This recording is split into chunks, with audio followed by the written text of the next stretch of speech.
Fala galera, muito boa tarde. Mais um vídeo aí pro canal Cariocas FC, falando um pouquinho aí dos bastidores, né? Lá do acerto do técnico Fernando Diniz com a seleção brasileira.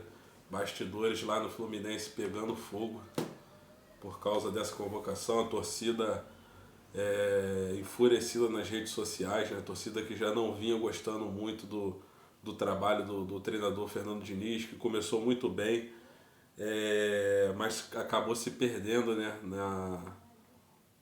na sequência aí do seu trabalho, principalmente aí nesses últimos aí 14, 15 jogos, onde o Fluminense só tem duas ou três vitórias, né? Três vitórias. O Fluminense só tem três vitórias. Então a torcida já vinha me questionando muito essa situação e piorou ainda mais, né? Agora que as atenções, se ele se dedicando 100% só ao Fluminense, ele já não conseguia grandes resultados, né? Não estava conseguindo grandes resultados. Agora estão dividindo a sua atenção com a seleção brasileira. A torcida imagina que vai piorar mais ainda. O presidente do Fluminense, Mário Bittencourt, deu uma coletiva agora há pouco, agora à tarde, falando que não vê problema nenhum, que já aconteceu anteriormente, que é isso, que é aquilo.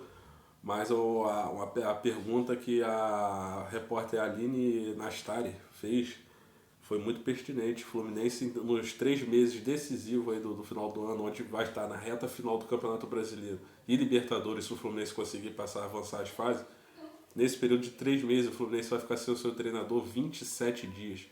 Exatamente 27 dias. E não é só isso, né? Além do Fernando Diniz, vai os dois auxiliares técnicos, vai o preparador físico do Fluminense, vai o treinador de goleiros do Fluminense, também vai compor a seleção brasileira. Aí eu te pergunto, quem vai ficar treinando o Fluminense? Quem comandará os treinos do Fluminense? Se o treinador vai estar lá, os dois auxiliares deles vão estar lá, o preparador de goleiros vai estar lá, o preparador físico vai estar lá, quem ficará no Fluminense? E o presidente falou que o Fluminense não perderá nada com isso. Como? Ele tentou justificar que é isso, que é aquilo na coletiva, mas não tem lógica. Não tem lógica.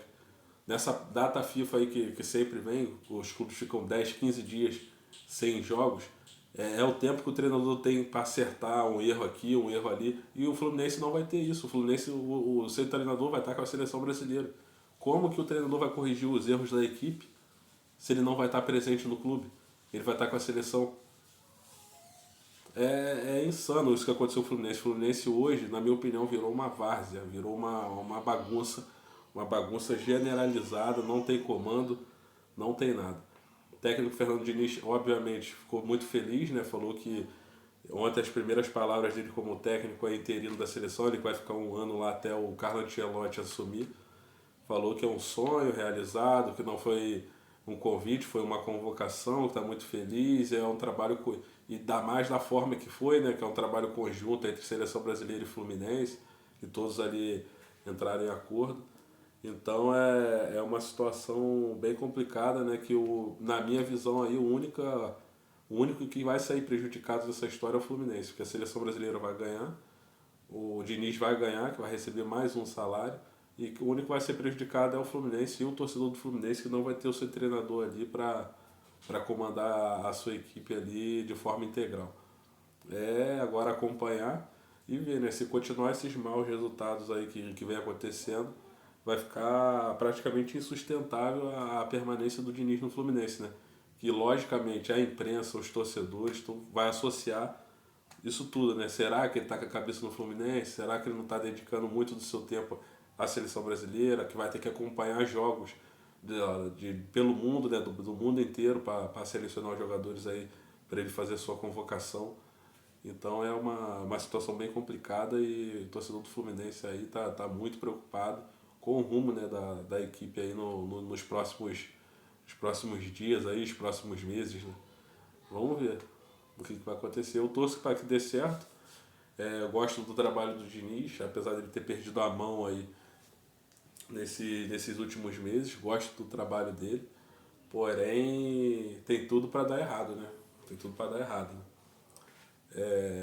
acredito aí que o presidente do Fluminense aí tenha refletido, tenha pensado muito bem no que está fazendo, né? Porque se der errado aí, a responsabilidade total vai ser em cima dele.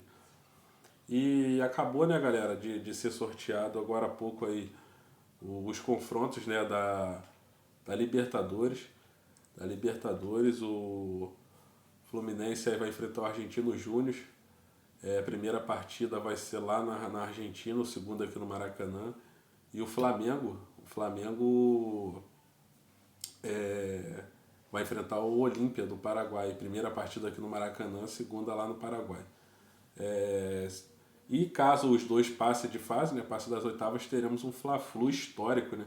Teremos um Fla-Flu histórico aí na Libertadores. Primeiro Fla-Flu que irá acontecer, né, entre as duas equipes na Libertadores. Vou torcer muito para que isso aconteça, que pra gente amante de futebol aí, né, a gente gosta de jogos assim, né, de grandes jogos, clássicos. Quem não se lembra daquela final River e Boca, que aconteceu lá no Bernabéu, né? Não pôde acontecer na Argentina por conta da briga ali entre as torcidas, coisa ridícula, mas foi um grande clássico que aconteceu lá na Argentina e todo mundo parou para assistir, né, cara? Quem é o amante do futebol, quem não parou para assistir aquele jogo, aquele River e Boca Juniors. E vai ser a mesma coisa essas quartas de finais agora, entre Fluminense e Flamengo, né? Caso os dois venham a passar de fase. E tem muitos confrontos interessantes, né? Internacional e River, Palmeiras e Atlético Mineiro, outro clássico aí do brasileiro. Muitos jogos interessantes, o Atlético Paranaense vai enfrentar o Bolívar. Muitos jogos bons aí pra gente acompanhar nessa Libertadores da América. E teve sorteio também da Sul-Americana, né? Os confrontos ali, o Botafogo está nos playoffs, vai enfrentar o Patronato, que é um clube que veio da Libertadores, o Botafogo vai enfrentar. E passando do Patronato, desses playoffs, vai enfrentar o Guarani nas oitavas de finais. Também vamos acompanhar de perto aí o Botafogo, que tem ótima fase no Brasileirão. Infelizmente não conseguiu, né, a primeira colocação na Sul-Americana, não conseguiu a vitória, né, no último jogo aí. E o primeiro colocado do seu grupo foi a LDU. E vamos acompanhar o Botafogo, né? O Botafogo numa ótima fase no Brasileirão e vamos acompanhar até onde o Botafogo vai, né? Acredito que o Botafogo aí é um dos favoritos sim a ganhar essa Sul-Americana também. Pelo elenco que tem, pelo futebol que vem jogando, o Botafogo é um dos favoritos a ganhar essa Sul-Americana. Valeu, rapaziada. Isso aí foi um pouquinho das notícias do que veio acontecendo ontem aí, do que aconteceu hoje. Qualquer coisa a gente volta ainda hoje aí com mais algum vídeo. Valeu? Abraço, fica com Deus.